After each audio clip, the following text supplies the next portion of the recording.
챕터 2장 임신기 영양에 대해서 강의하도록 하겠습니다.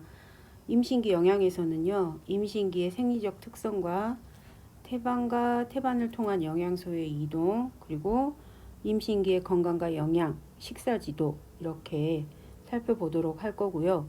섭취 기준 같은 경우는 좀 보고 넘어가도 될 것 같으면 제가 좀 빼려고 생각을 하고 있습니다.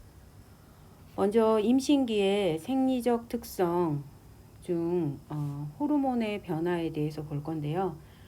기본적으로 그 임신 초기부터 태아기의 그 생식기 자체가 태아기에 발달하기 시작해서 사춘기를 거치면서 크기도 커지고 기능도 복잡해진다라고 말을 합니다. 그러다 보니까 이제 여성 같은 경우는 미성숙한 난자를 충분히 확보하고 태어나고요. 남자 같은 경우는 정자 생성 능력을 가지고 태어나요.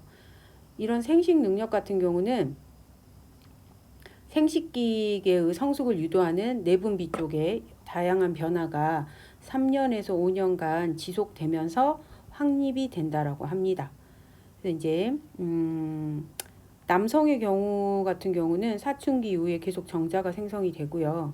여성 같은 경우는 그 이제 미숙한 원시 난자라고 하더라고요. 이런 것들이 태아 초기에 형성이 되나 사춘기에 접어들면 한쪽 난소당 150만 개 가량이 남아요. 남는데 생식 가능한 기간 동안에 한 400개에서 500개 정도의 난자가 성숙을 해서, 그러니까 그 전 단계는 미성숙한 원시 난자라고 보는데, 이제 생식이 가능한 그 기간 동안에는 400개에서 500개 정도의 난자가 성숙해서 임신 가능한 상태로 방출이 됩니다. 그리고 폐경기에는 이런 난자조차도 거의 존재하지 않게 되는 게 현재 남자와 여자의 생리라고 보시면 되겠어요. 그러면 이제 저희는 어떻게 보면 이제 가임기의 영향을 먼저 보는데 그 중에 생리적 특성을 살펴보는 거잖아요. 내가 이제 가장 큰 게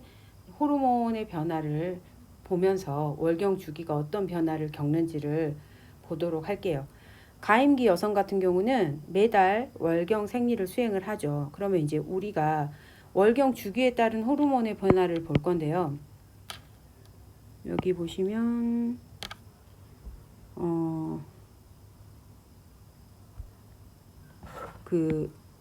일단 월경 주기에 대해서 먼저 한번 볼게요. 월경 주기의 목적이 있어요.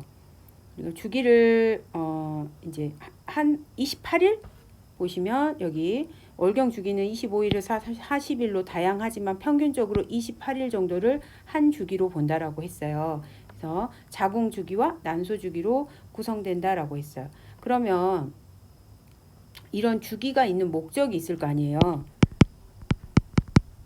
목적을 간략하게 보시면 두 가지로 크게 볼 수가 있어요. 첫째는 이런 월경 주기가 있는 목적은 다 아시다시피 난자가 정자와 수정할 수 있는 준비를 하기 위함이에요.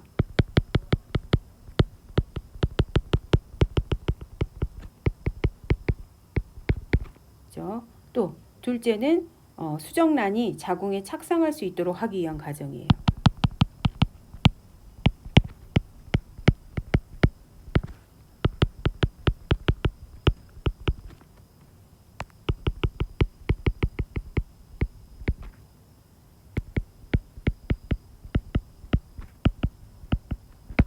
그래서 이 두 가지의 목적 때문에 어떻게 보면 월경 주기가 존재한다라고 보시면 돼요. 그러면 이제 이 사춘기 이후부터 성호르몬 분비의 변화가 생기고 특히 여성 호르몬인 이 에스트로겐의 분비가 증가가 되면서 바로 월경은 시작이 됩니다. 그리고 이 월경 주기 안에서 난자 성숙과 배란이 주기적으로 이루어지는 것을 난소 주기라고 하고요. 이 난소 주기 안에서도 또 구분이 돼요. 난포가 발달하는 시기와 그다음 성숙 난포로부터 난자가 배출되는 시기와 항체 형성, 이렇게 세 가지로 나눠지거든요. 저희가 이제 이렇게 말하는 것과 좀 쉽게 또 우리가 많이 들어봤던 말로 바꿀 수가 있어요. 난포의 발달기는 저희가 난폭이라고 표기할 수 있어요. 그 다음에 성숙 난포로부터 난자가 배출되는 시기를 배란이라고도 표현할 수 있어요. 세 번째, 황체가 형성되는 시기는 황체기라고 표현을 합니다. 그래서 이제 그럼 우리가 난자가 성숙과 배란이 주기적으로 이루어지는 세 전체의 단계 중에서 난포기에 대해서 제가 한 가지 더 설명을 할게요. 이 난포기는요, 어떻게 보면 28일의 월경 주기 중에 배란이 시작되기 직전인 14일, 그쵸? 어떻게 보면 그 시기를 저희가 배란이 시작되기 전까지를 난포기로 봅니다. 그런데 이제 이 시기가 왜 중요하냐면 난포 자국 호르몬이라든지 황체 호르몬 수준이 최고치에 도달을 해요. 이따가 이제 그런 그래프를 보실 수가 있어요. 그래서 이 시기 굉장히 이제 배란에 접어드는 시기이기 때문에 호르몬들이 굉장히 막 분비되는 중요한 시기예요. 그래서 저희가 월경 주기에서 여기 자궁 주기와 난소 주기로 구성된다 그래서 금방 난소 주기를 설명을 했고요. 두 번째 자궁 주기는 뭐냐면 자궁 내막에서 주기적으로 일어나는 변화로 증식기, 분비기, 월경기 이렇게 세 개로 구분을 합니다. 근데 이제 우리가 월경 주기에 따른 호르몬의 변화를 조금 확실하게 이해해야 되는 이유가 뭐냐면 이 호르몬의 변화가 영향을 주는 것들이 있어요. 어떤 것에 큰 영향을 주냐면 출산력, 출산할 수 있는 능력과 그 다음에 그렇죠. 이 호르몬의 변화가 결국엔 출산에 미치는 영향이 크기 때문에 우리는 이 호르몬의 변화 부분을 좀 살펴볼 필요가 있는 거죠. 지금 금방 설명한 것들은 기본적인 월경에 대한 설명이었고요. 좀 디테일한 설명은 이 표 그림 2-1을 보면서 설명을 할 건데요. 표 2-1 같은 경우는 임신 기간 중에 모체에서 일어나는 생리적 변화를 이렇게 표로 정리를 해놨거든요. 이건 한번 읽어보도록 하시고요. 저는 그림 2-1을 좀 설명을 하도록 할게요. 지금 제가 이거를 돌려놨어야 되는데 여러분들은 보실 때 화면을 돌려서 보시면 될 것 같아요. 제가 설명을 좀 할게요. 지금 이제 이게 여성의 월경 주기를 그림으로 표현을 해놨는데요. 보시다시피 아까 난포기, 배란기, 황체기 이렇게 월경 주기를 세 가지로 나눌 수 있다라고 했어요. 그러면 난포기 같은 경우는 월경 주기의 전반기를 난포기라고 저희가 그러니까 배란을 14일 배란을 기점으로 앞은 뭐라 그랬죠? 난포기, 뒤쪽은 황체기 이렇게 크게 나눌 수가 있어요. 그래서 이제 먼저 난포기부터 볼 건데요. 월경 주기의 전반기인 이 난포기 초에 분비되는 호르몬이 있거든요. 에스트로겐이 시상 하부를 자극해서 여기 보시면 생식샘 자극 호르몬 방출 호르몬이라는 걸 이제 분비를 하기 시작해요. 그러면 이제 이게 또 어디로 갑니까? 이 생식인자 방출 호르몬이 생식샘 자극 호르몬 방출 호르몬을 좀 여기 되게 말이 좀 어렵게 되는데요. 쉽게 말하면 생식인자 비슷한 말이긴 한데요. 생식인자 방출 호르몬이라고 할게요. 생식인자 방출 호르몬이 시상하부에서 결국엔 에스트로겐이 자극을 해가지고 이게 방출이 됩니다. 이 방출된 것들이 어디로 가냐면 내하수체 전엽으로 가요. 내하수체가 이걸 자극을 받고 내하수체 전엽에서 만들어지는 게 난포 자극 호르몬과 여기 보시면 항체 형성 호르몬 이렇게 두 가지가 분비가 됩니다. 그러면 이제 이 난포 자극 호르몬 같은 경우는요. 여자 몸에 있는 한 난포 6개에서 한 20개 정도의 성장과 성숙을 계속적으로 도모를 하면서 그렇죠? 여기 보시면 이 호르몬들이 분비가 되니까 난포가 어떻게 되고 있어요? 성숙되고 있어요. 성숙과 성장을 이끌어내면서 결국엔 무엇을 만들어냅니까? 바로 아래로 내려오시면 에스트로겐 생성을 자극해요. 결국엔 난포 자극 호르몬과 항체 형성 호르몬이 만들어짐으로써 이 에스트로겐 분비가 촉진이 되는 거예요. 그래서 이제 이 에스트로겐과 난포 자극 호르몬은 계속 이제 난포의 성장과 성숙을 계속 촉진해요. 얘네들이 같이 있으면서. 그런 가운데 항체 호르몬 같은 경우는 항체 호르몬도 같이 분비되었기 때문에 얘도 어떤 역할을 할 거 아니에요. 이 항체 호르몬 같은 경우는 난포가 다음에 항체로 이렇게 그 변한 다음에 그 항체의 성장을 자극하는 게 바로 항체 호르몬이에요. 그러면서 이제 에스트로겐하고 뭘 만들어내냐? 이 항체 호르몬은 프로게스테론도 같이 만들어냅니다. 그래서 사실 이 기점 있죠. 이 날짜 여기 보이시면 이 중간 선 보이시죠? 14일 배란기를 전후로 난포기에 생성되는 난포 자극 호르몬과 에스트로겐은 이런 역할을 하고 또 오히려 이 14일이 지나서 황체기에는 항체 형성 호르몬이 여기에 작용을 해서 프로게스테론하고 에스트로겐을 같이 분비를 촉진을 합니다. 그래서 이제 각각의 호르몬이 하는 역할이 조금씩 다르다고 보시면 돼요. 그래서 그러면 이 다음 PPT에 나와 있는데요. 여기로 잠깐 넘어가시면 임신에 따른 호르몬의 변화에서 프로게스테론하고 에스트로겐의 역할을 정리를 좀 해놨어요. 이걸 좀 보고 다시 넘어가도록 할게요. 프로게스테론 같은 경우는 임신 전이나 임신 초기에는 어디에서 분비된다 그랬어요? 그죠? 난소의 항체에서 분비된다 그랬어요. 그런데 얘는 임신 후에 태반이 완성되면 태반에서 분비되는 호르몬이에요. 그래서 이제 그런 역할을 하고요. 또 임신을 했을 때 이 프로게스테론은 아주 중요한 역할이 하나 있는데 자궁 평활근을 이완을 시켜서 태아가 이렇게 커짐에 따라서 자궁을 같이 동시에 확장을 시켜주는 역할을 해요. 그러면 이제 아이가 점점 성장함에 따라서 필요한 공간을 이 프로게스테론이 만들어주는 거죠. 그래서 태아의 조기 출산을 방지해 주는데 정말 필요한 그런 호르몬이고요. 에스트로겐은 프로게스테론과 같이 임신 전에도 나오고 임신 초기에도 나와요. 그래서 아까 임신 초기에는 그 뭐였죠? 그 난포 자극 호르몬하고 같이 난포의 성숙을 도와줬잖아요. 그런데 이제 이 난소의 항체에서 분비되며 임신 후에도 태반이 안성되면 얘도 태반에서 분비가 됩니다. 그래서 에스트로겐은 프로게스테론하고 좀 다른 점은 프로게스테론은 임신 중에 태아가 성장할 수 있는 자궁의 수축을 억제해주는 역할을 하고 에스트로겐은 출산을 했을 때 출산 시 자궁을 확장시키는 작용을 해요. 그래서 결국엔 임신기에는 이 반드시 분비되어야 하는 게 이 두 가지 호르몬이라고 보시면 되겠어요. 다시 그럼 앞으로 올게요. 이 그림으로 다시 올게요.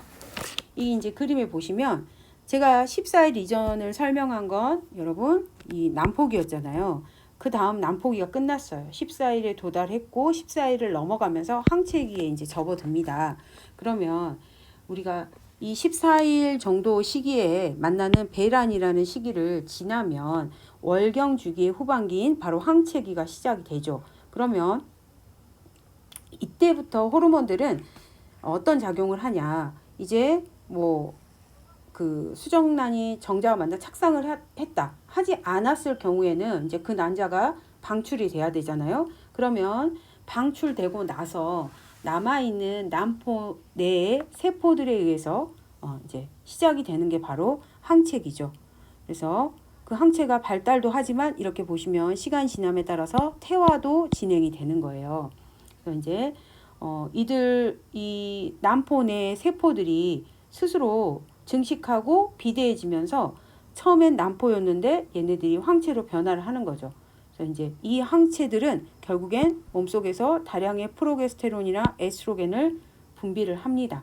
그래서 이제 결국엔 얘네들이 분비되면서 어떤 현상이 있냐면 생식인자 방출 호르몬의 생성을 방해해요. 그리고 난포 자극 호르몬도 분비되는 것도 방해해요. 처음에 사실은 월경이 시작을 하려면 우리한테 필요한 거는 생식인자 방출 호르몬이었잖아요. 근데 오히려 항체기에는 이런 것들, 에스트로겐이나 이제 그죠? 배란을 시작하게 도와주는 호르몬들을 오히려 항체기에는 방해하는 거예요. 그러면 이제 몸속에 이런 난포 자극 호르몬이라든지 또 항체 호르몬 이런 것들이 충분하지 못하면 난포 속에 들어있는 난자들이 성숙도 제대로 크지도 못하고 방출도 되지 못해요. 그래서 이제 항체에서 분비된 이 에스트로겐, 이 난포에서 분비된 게 아니고 항체에서 분비된 이 에스트로겐이라든지 프로게스테론 이런 것들이 자궁 내막에 여기 보이시면 여기 보이시죠? 지금 이 단계는 자궁 내막이라고 보시면 돼요. 이 내막에서 어때요? 굉장히 발달을 자극해요. 그래서 오히려 14일 이전의 자궁 내막의 상태와 14일 이후에 자궁 내막의 상태는 상당히 그림으로 봐도 다르다는 걸 보실 수가 있어요. 그래서 이제 이 결국엔 난자가 수정되지 않아 가지고 항체에서의 호르몬 생성이 떨어지니까 이제 결국엔 혈액 내에 이제 프로게스테론, 그렇죠? 이 항체가 발달하던가 아니면 퇴화하던가 뭐 시간이 따라 이거는 이제 수정이 안 됐을 경우 이렇게 퇴화되는 건데요. 결국엔 난자가 정자를 만나서 수정이 되지 않으면 이 14일 단계에서 이제 이 항체기가 없어지는 거잖아요. 그런데 반대로 수정이 된다면 항체기가 없어지는 거죠. 그죠? 이제 태아가 만들어지니까. 근데 반대로 난자가 수정이 되지 않는다면 항체에서의 호르몬은 이제 떨어져요. 그래서 혈액 내에 이 프로게스테론과 에스트로겐이 분비가 농도가 떨어지겠죠. 분비가 덜 되니까. 그러면 이제 반대로 이런 것들이 떨어짐으로써 생식인자 반출 호르몬 아까 말씀드렸던 이것들이 어때요? 이 분비의 방해 작용을 안 하니까 다시 어때요? 다시 이게 방출되기 시작을 하죠. 그럼 그 말은 무슨 말이에요? 28일이 끝나면 다시 월경이 시작을 하는 거죠. 왜요? 이제 이 방출 호르몬이 뇌하수체 전엽을 자극해서 다시 생리를 시작하려고, 그러니까 일일로 돌아오는 거죠. 이런 사이클을 이 그림을 보시면서 이게 월경 주기라는 것을 이해하시면 되겠어요. 그래서 책에 그림 한번 보시고 제가 말을 좀 빠르게 하다 보니까 또 헷갈리시면 책하고 그림하고 다시 한번 보시면 되겠어요. 이제 이거를 외워야 된다 이런 거보다는 원리 정도를 아시면 좋을 것 같아요. 그다음에 넘어가서 그림 2-2는 임신 기간 중에 호르몬의 분비를 이제 이렇게 변화를 조금 정리를 해놨는데요. 이 그림 같은 경우는 보시면 우리가 이제 임신 기간 동안에는 교재에 보시면 30가지의 호르몬을 분비한다 그랬어요. 그래서 이제 이 30가지 호르몬들의 대부분이 체내 내분비선에서 아미노산과 콜레스테롤에 의해서 합성된 펩티드 호르몬이나 스테로이드 호르몬이라고 그랬거든요.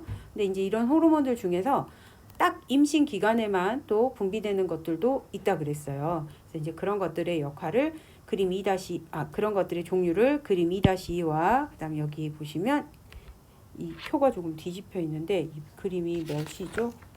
그렇죠. 이게 표 2-2네요. 2-2에 잘 설명을 해 놨네요. 근데 이제 이 그림은 패스를 하고요. 여기 보시면 이제 아까 30가지가 제가 분비가 된다고 했잖아요. 근데 그 중에 아까 에스트로겐하고 프로게스테론을 설명을 했는데 이 태반에서 분비되는 호르몬을 좀 보시면 임신 후에는 이제 오히려 이제 임신을 하게 되면 몸속에서 자궁에 분비되는 호르몬도 있겠지만 태반 내에 분비되는 호르몬들이 있어요. 그래서 이제 결국엔 이 태반에서 나오는 각종 호르몬들이 임신을 유지하는 데 큰 도움을 준다라고 합니다. 그래서 임신 시 태반이 아주 중요한 기간이다 보니까 이 안에서 나오는 육모성, 고나도트로핀, 그다음에 태반 락토겐, 에스트로겐, 프로게스테론 이런 것들이 있어요. 근데 이제 제가 여기서 하고 싶은 건 이 육모성 고나도트로핀하고 2번 태반 락토겐 이 두 가지만 좀 보고 갈게요. 교재에도 나와 있지만 육모성 고나도트로핀은 임신 2개월까지 아주 급격하게 확 올라가다가 에스트로겐하고 프로게스테론을 생산하는 항체를 얘가 자극을 해요. 그래서 항체 호르몬을 계속 분비시켜 주면서 초기의 임신을 지속을 시키는 거죠. 저희가 항체가 만들어지지 않고 퇴화된다는 건 이제 수정이 안 됐다는 얘기잖아요. 근데 임신이 됐다는 건 항체를 형성한 거니까 이 용모성 고나도트로핀이라는 호르몬이 이제 어때요? 그걸 계속 성장할 수 있도록 태반에서 분비시켜주면서 자궁 내막의 성장까지 자극하는 게 바로 이 호르몬이고요. 두 번째, 태반 락토겐 같은 경우는 이제 태아의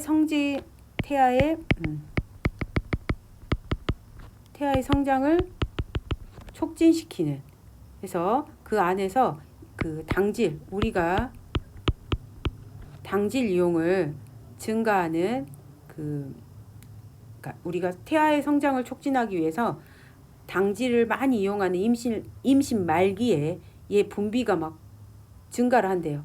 그래서 결국엔 모체 조직의 인슐린의 저항성을 높여가지고 글리코겐을 분해해서 혈당을 올림으로써 태아의 당질 이용을 순조롭게 도와주는 게 바로 이 태반 락토겐이에요. 그래서 금방 막 그 어렵게 설명한 그런 내용들 다 책에 있고요. 그냥 쉽게 한마디로 말하면 태아의 성장을 촉진해 준 게 바로 태반 락토겐 호르몬입니다. 그래서 태반에서 분비되는 호르몬 이 두 가지 정도는 이름 알아두시고 얘네들이 하는 역할을 알아두시면 좋을 것 같아요. 기타 호르몬에 보시면 뇌하수체 전엽에서 분비되는 프로락틴이라는 호르몬은 뭐죠? 유즙의 합성을 돕고 또 후엽에서 분비되는 옥시토신은 유즙의 사출을 촉진하는 호르몬이다라고 알아만 두시면 될 것 같아요. 그다음에 이제 저희가 그 임신을 하게 되면 또 호르몬만 변하는 게 아니라 임산부의 몸속에 다양한 혈액 성분들도 변합니다. 왜냐면 이제 그렇게 될 수밖에 없는 게 우리가 임신을 하게 되면 굉장히 많은 영양소와 산소 같은 것들을 태아에게 전달을 하잖아요. 그리고 또 태아의 대사선물을 또 태아가 만들어내는 대사산물들을 효율적으로 배설을 해야 하다 보니까 그 모체의 혈장량이 임신 전보다 최대 이 45%까지 증가한다라고 해요. 그래서 이제 여기 보시면 혈장량은 임신 초기부터 쭉 증가를 해서 24에서 36주에 최고를 차지를 합니다. 여기 보시면 이 첫 번째 선이 혈장량이에요. 그래서 지금 최고봉이 한 요 정도 되잖아요. 그쵸. 요 정도 선이면 그쵸. 한 36주 보겠네요. 그래서 이제 이때가 정말 평소에 비해서 임신하지 않은 임산부에 비해서 최대 45%까지 혈장량이 증가를 해요. 그래서 이제 그러다 보니까 순환기계의 부담이 증가할 수밖에 없을 것 같아요. 그래서 이제 그 말기에는 정말 혈압 오르는 거를 조금 유의를 하셔야 될 것 같아요. 그래서 이제 어느 정도 상승을 하긴 하지만 그래서 아마 출산해 보신 분들 병원에 가보시면 저희 항상 이제 산부인과 딱 들어가잖아요. 그러면 그 접수하고 나서 이렇게 혈압재라고 하거든요. 그래서 이제 최고 한 140, 그다음에 최저 90. 그렇죠. 이거 이상일 경우에는 문제가 있는 거죠. 그래서 혈압 재시고 최고 혈압, 최저 90 이상 조심하셔야 되고 140 이상도 확인을 하셔야 돼요. 그래서 이제 말기에 오른다고 해서 간과하시면 안 되는 게 바로 혈장량입니다. 두 번째는 이제 총 적혈구인데요. 이 그림에 보시면 두 번째 이게 이 초록색 선이 혈액량, 세 번째가 심박출량, 그다음에 얘가 적혈구량이에요. 유일하게 임신이 진행됨에 따라서 이렇게 시작보다 줄어드는 게 아마 0에서 내려가는 게 헤마토크릿인데 다른 것들 그거 빼고는 이제 굉장히 상승 곡선을 이루고 그 중에 가장 많은 변화를 주는 건 바로 이 혈장량이라는 거는 이 표만 보셔도 충분히 이해하실 거예요. 그래서 이제 혈을 한번 책을 보시면서 제 설명을 들으시면 되겠어요. 두 번째 적혈구 같은 경우는 그 분만일까지 얘도 꾸준한 증가를 보이지만 얘도 마찬가지로 거의 혈장량만큼 증가한다라고 보시면 돼요. 그런데 이제 그 정상인에 비해서 적혈구 농도가 떨어지다 보니까 반대로 이 빈혈을 일으킬 수도 있다라고 해요. 그래서 이제 좀 그 부분을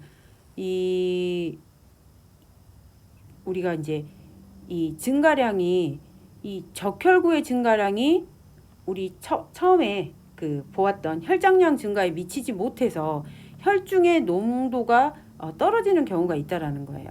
그래서 이제 그게 좀 문제인데 우리가 임신 중에 빈혈을 판단할 때는 생리적 혈액을 희석을 감안해서 비임신기 빈혈 판정보다 굉장히 좀 이제 이렇게 낮은 기준을 적용한다라고 합니다. 그러니까 웬만하면 이 적혈구의 양과 혈장량을 어느 정도 이제 감안해서 계산을 하라는 뜻인 것 같아요. 그래서 이제 아마 빈혈 검사도 초반에 하시고 그런 걸로 알고 있어요. 그래서 이 적혈구 양은 증가를 좀 보인다라고 알아두시면 좋을 것 같고, 그다음에 세 번째 헤모글로빈, 헤마토크릿, 총 철결합력 이 세 가지를 좀 봤을 때 임신한 여성 같은 경우는 이것들이 이 10에서 11g 데시리터당 이렇게 감소를 하고요. 헤마토크릿도 임신 후에 29에서 31%로 떨어진다고 합니다. 그래서 이제 저희가 이제 이걸 봤을 때 임신기 여성에게 빈혈 진단을 내리는 기준이 있어요. 그래서 임신 초반에 검사를 했을 때 임신 초반이나 후반하고 중반이 임신 3분의 1분기 또는 3분의 3분기 임신을 3단계로 나눴을 때 이때 11g 데시리터당 11g 이하면 미만이라 그래야 되겠네요. 미만이면 빈혈로 보고요. 임신 중반기 3분의 2 시기일 때 이때는 10.5g 이거 미만이면 얘도 빈혈로 봅니다. 그래서 이 빈혈 검사했을 때 빈혈로 하게 되면 철분제 먹어야 되는 거 아실 거예요. 저도 둘째 때는 안 먹었는데 첫째 때는 병원에서 좀 부족하다 그래가지고 처방해 주셔서 철분제를 먹었는데 맛이 진짜 이상하더라고요. 그래서 이 빈혈로 인정되는 수치 같이 한번 보시면 좋을 것 같아요.